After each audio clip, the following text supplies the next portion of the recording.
네, 세 번째로 우리 아크로서울 포레스트에서 이 전세 신고가를 경신을 했습니다. 이 아서포 62평형에서 전용 159제곱미터입니다. 전용 62평형에서 지금까지 전세 최고 가격이 55억이었는데 56억에 거래가 되면서 최고가를 경신을 했습니다. B동 40층에서 거래가 됐고요. 공급 면적 기준으로 평당 이제 9천만 원인 겁니다. 전세 가격이. 그리고 이 거래 사례가 재밌는 게 가장 최근에 62평형 매매 가격 그 실거래가 얼마냐면 올해 들어서 2024년 들어서 매매 가격이 하나 있습니다. 매매 실거래가 60억입니다.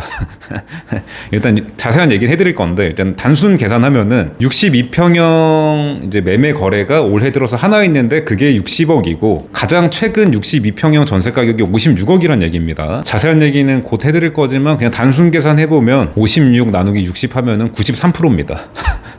전세가율이 93%예요. 물론 지금 제가 어떤 얘기 하려고 하는지 이게 뭐 단지 안에서 이렇게 차이가 있고 그 라인이나 층에 따라 차이가 있고 아서포 같은 경우에 특히 그런 뷰 특화된 아파트이기 때문에 뭐 나인 환남이나 이런 데랑 다르게 굉장히 차이가 많이 나는 거죠. 지금 서울 하이엔드 아파트에서 좀 특징이라고 하면은 나인 환남은 오히려 로열이랑 비로열의 차이가 좀 일반 아파트 평균보다 적고 아서포 같은 경우에는 로열이랑 비로열의 차이가 일반 아파트 평균보다 더 큰 이런 상황이라고 볼 수 있어요. 그래서 이 두 개의 신축급 하이엔드 아파트가 이런 특징이 좀 있다고 볼 수 있고 근데 아무리 로열과 비로열의 차이가 있고 층의 차이가 있다고 해도 그냥 같은 평형에서 전세가율 계산했을 때 93%가 나오는 거는 일단 전세가율이 엄청나게 높기 때문에 가능한 겁니다. 엄청나게 높기 때문에 그러면 이제 다시 좀 이거를 정상적인 밸류에이션으로 대략 어느 정도로 추정이 될까를 좀 제가 계산을 해보자면 작년 이제 4월에 있었던 거래가 있습니다. B동 45층에서 62평형 거래가 있었었는데 그때 67억 5천에 거래가 됐습니다. 67억 5천. 요걸로 또 계산을 해보면 56 나누기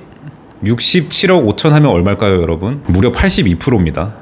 전세가율 82%예요. 같은 동에 45층인 매매 가격으로 봤을 때 82%가 나오고요. 82%. 근데 여기까지 듣고 좀 아서포 단지에 대해서 좀 특성값을 좀 잘 알고 계시는 좀 그런 분들 같은 경우에 이런 말씀을 할 수가 있습니다. 아니 이때 거래된 거는 1호 라인이고 1호 라인 이번에 거래된 이 56억이 2호 라인인 거 아니냐. 아서포에서 62평 중에 가장 로열은 B동 2호 라인이지 않냐. 그러니까 B동 2호 라인이 어딜 얘기하는 거냐.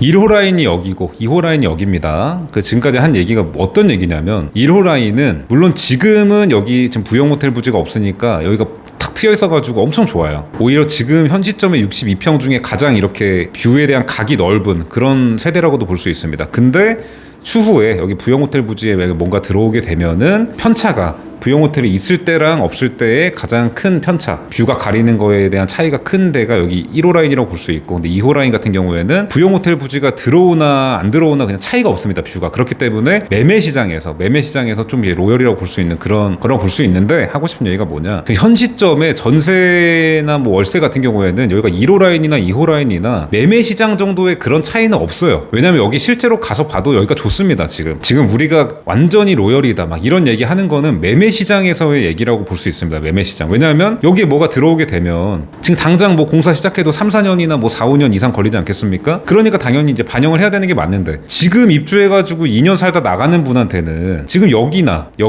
그런 매매 시장 정도의 뭐 반의 반도 차이가 없다고 볼 수 있어요. 아무튼 그렇기 때문에 방금 얘기한 그런 1호 라인과 2호 라인의 차이는 아니라고 볼 수 있는데 물론 한 가지는 이제 반영이 될 수 있겠죠. 아까 제가 말씀드린 이런 67억 5천 같은 경우에는 그러면 어쨌든 이제 동이랑 층은 다 좋지만 라인이 1호 라인이기 때문에 이 매매 가격이 지금 현 시점에 아크로서울 포레스트 62평에서 받을 수 있는 최고 가격은 아니라고 볼 수 있겠죠. 그러면 현 시점에 이걸 보면 되는 겁니다. 현 시점에 아크로서울 포레스트 이제 B동에서 가장 높은 가격을 받을 수 있는 데에서 이번에 신고가 경신된 전세 가격을 나눠보면 되겠죠. 그게 어느 정도냐. 한 80억 정도를 추정할 수 있는 상황입니다. 아크로서울 포레스트 62평에서 가장 로열인 데가 만약에 현 시점에 거래가 된다면 얼마 정도 될까? 80억 정도는 무리가 아닌 그런 이제 숫자라고 볼 수 있습니다. 평당 가격으로도 1억 2,900만 원, 1억 3천이 조금 안 되는 금액이기 때문에 아주 뭐 말도 안 되는 그런 것도 아니고 좀 일리가 있는 그런 숫자인데 요걸로 나눠보면은 이번에 전세 신고가 경신되는 금액을 최고가를 추정해 본 겁니다. 62평형이라고 하는 이제 평형대 안에서 56억 나누기 80억 하면 얼마일까요, 여러분? 딱 70%입니다. 딱 70%.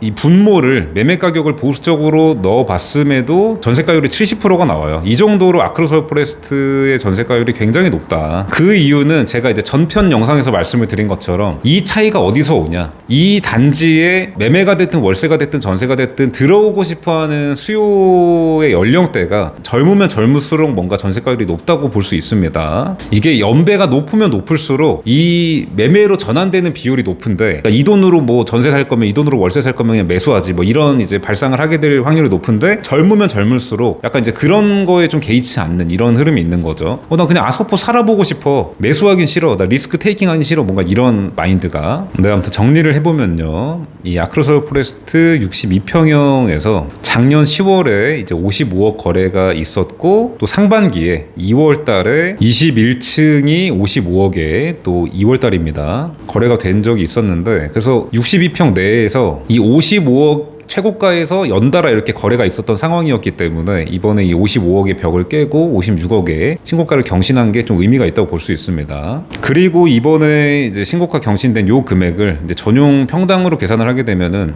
1억 1,600 정도 되는데, 전용 평당 1억 1,600 정도 되는데, 요거를 그 77평형에 대입을 해보면 얼추 또 70억 정도가 나옵니다. 70억 정도. 그래서 많은 분들이 아시겠지만 77평형 전세 금액은 이미 사실 70억을 넘은 지가 좀 됐죠. 이게 작년 9월이기 때문에 72억 거래가 뭐 한 번이 아니라 작년에만 해도 두 번이나 거래가 있었고, 지금 시점에 아크로서울 포레스트 네이버 부동산에 가서 현황을 봐도, 매물 현황을 봐도 전세를 보게 되면요, 이 130억 전세 매물은 펜트하우스고요. 그 다음으로 이제 77평형들이 나올 텐데, A동 77평형 이제 고층이 78억, 75억 이런 식으로 77평형에서 이제 최저 가격이 74억에 나와 있는 이런 상황이라고 볼 수 있습니다. 네이버 부동산 기준으로 74억. 그리고 제가 사실 이제 조만간 또 다음 영상이나 이런 데서 또 말씀을 드릴 건데, 이게 최근 이제 전월세 거래되는 것들을 보면은 제가 사실 뭐 한 작년 이맘때부터 좀 이제 나름의 주장이라면 주장을 해왔던 A동과 B동의 이제 격차가 점점 줄어드는 방향으로 가지 않겠냐. 이게 물론 B동의 이제 커뮤니티도 이렇게 좀 몰빵돼 있고 로열인 것도 맞긴 맞는데, 전면 배치가 돼 있으니까. 근데 그걸 감안해도 너무 폭이 심하다. 너무 그 B동 로열과 뭐 A동